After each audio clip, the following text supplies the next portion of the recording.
Yes, this is really important. Asian Americans were redlined from opening businesses in white neighborhoods because white people didn't want Asian Americans operating in their neighborhoods and didn't want Asian Americans profiting off of white people.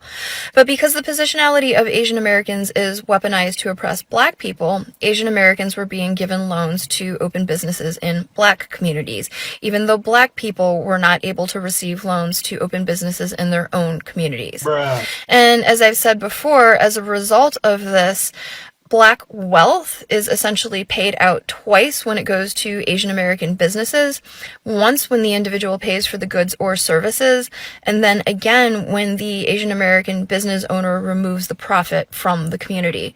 Because usually people open businesses in their own communities, and this is mutually beneficial, where the business owner is making a livelihood off of providing goods and services to their community, and by being a member of the community, they're contributing and they're investing back into the community. This is an ideal situation, and that is not what happens with Asian American businesses operating in black communities. There's a direct relationship between having the businesses and being in prison. Go find see how many Asians you can find in American prisons. They ain't gonna be in there. But 51% of your prison will be black because blacks don't have any businesses and industries. There's a direct link. Blacks don't practice group economics. Blacks don't practice group politics. If you don't practice, you're setting yourselves up, as I told that 5-story building, you're setting yourself to get wiped out. And I was like, but again, there's no mutuality, because there's a dynamic again where it's the business owners versus customers, and it's business owners in the neighborhood of the customers.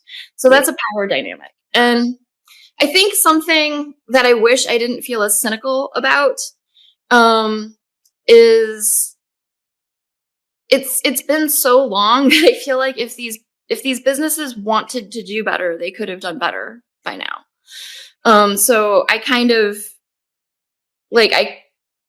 at this point I support boycotts. I support boycotts. I get called a traitor for that because they're saying you're advocating for people to not support Asian American businesses, and I'm like, but if they're going to engage in predatory capitalism, and if they're not going to do right by the communities that they're in, then what else do you do? Like, there's no more explaining.